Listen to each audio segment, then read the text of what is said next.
মনোনীত প্রার্থী ঢাকা 12-তে সংসদীয় নির্বাচনে অংশগ্রহণ করছি।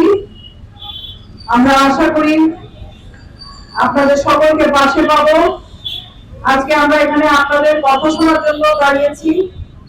বেলা 3টা থেকে আমরা এই এলাকার প্রচারণা করেছি। প্রচারণা শেষে এখানে একেবারে অনানুষ্ঠানিক ভাবে আমরা আপনাদের সাথে কথা বলতে দাঁড়িয়েছি।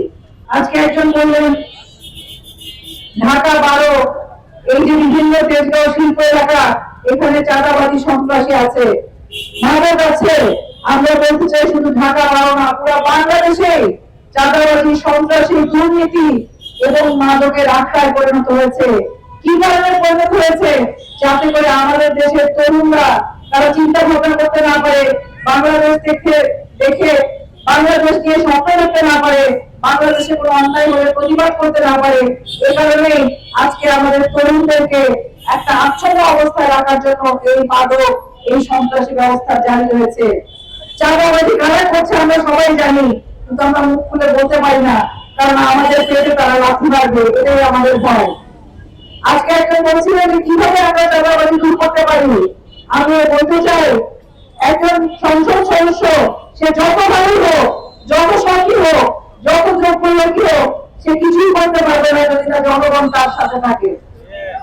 আপনারা বলেন যে আমরা সব যোগ্য লোক চাই, কিন্তু যোগ্য লোক যখন দাঁড়ায় তখন আপনারা ভয় পান। আপনারা মনে করেন যারা ক্ষমতাবান, যারা গডফাদার বলে, যারা সন্ত্রাসীদেরকে মহড়া দেয়, তারা থাকলে আজকে নিরাপত্তা হবে।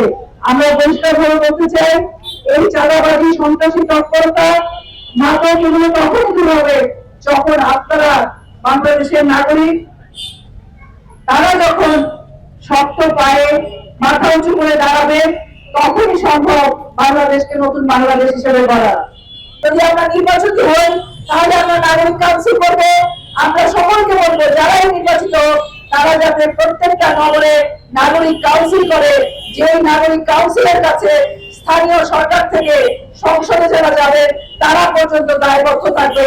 সেখানে কয়েক মাস পর পর সেখানে গণশুনানি হবে, স্থানীয় সরকারের সাথে সংসদ সদস্য পর্যন্ত কিভাবে সমন্বয় করে কাজ করতে হবে সেগুলো আমরা তদারকি করবো।